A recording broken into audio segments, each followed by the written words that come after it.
കൂട്ടുകാരെ, എല്ലാ കൂട്ടുകാർക്കും മിഠായി കഥകളിലേക്ക് സ്വാഗതം. ഒരു മാനിൻ്റെ കഥ കേട്ടാലോ? കഥയുടെ പേര് ടൈലർ മാനമ്മ. അവതരിപ്പിക്കുന്നത് മനോജ് കുമാർ പൊളയ്ക്കൽ. മീനു മാനമ്മ നല്ലൊരു തുന്നൽക്കാരിയാണ്. പുതിയ കുപ്പായം വേണമെങ്കിൽ നേരെ മാനമ്മയുടെ അടുത്ത് ചെന്നാൽ മതി. മാനമ്മ അളവെടുത്ത് നല്ല നല്ല നിറമുള്ള കുപ്പായങ്ങൾ തുന്നിക്കൊടുക്കും. മാനമ്മയെ എല്ലാവർക്കും വലിയ ഇഷ്ടമാണ്. ടിക് ടിക് ടൈലർ മാനമ്മ തുന്നി തുന്നിത്തരുമല്ലോ, ടിക് ടക് ടക് ടക് കുപ്പായം ഇട്ടാൽ എന്തൊരു ചേലാണ്. ഒരു ദിവസം പീനുമുയൽക്കുട്ടി മാനമ്മയുടെ അടുത്ത് വന്നു. കയ്യിൽ നല്ല പതുപതുത്ത ഒരു തുണിയുമുണ്ട്. മാനമ്മേ, ഇതുകൊണ്ട് നല്ലൊരു കുപ്പായം തുന്നിത്തരണേ. പീനു പറഞ്ഞു. തരാമല്ലോ. മാനമ്മ പീനുവിൻ്റെ അളവെടുത്തു. എന്നിട്ട് പറഞ്ഞു, പോയിട്ട് നാളെ വന്നോളൂ.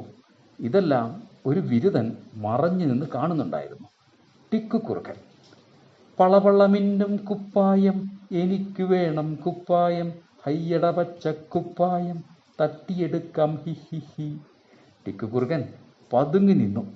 എന്നിട്ടോ മാനമ്മ ഉറങ്ങാൻ പോയതും വീട്ടിൽ കയറി കുപ്പായമെടുത്ത് ഒറ്റ ഓട്ടം. ഇങ്ങനെ കുപ്പായം കിട്ടി. ടിക്കു കുപ്പായം ഇട്ട് നോക്കി.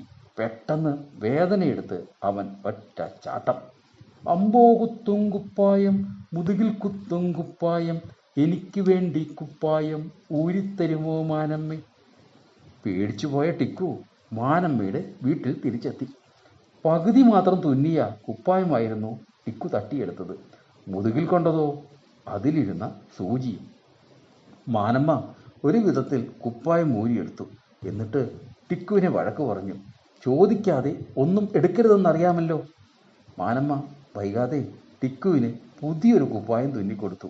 അതിട്ടതും അവന് വലിയ സന്തോഷമായി. കൂട്ടുകാർക്ക് കഥ ഇഷ്ടമായോ? എങ്കിൽ പുതിയൊരു കഥയുമായി നമുക്ക് നാളെ കാണാം. എല്ലാവർക്കും നല്ലൊരു ദിനം ആശംസിക്കുന്നു.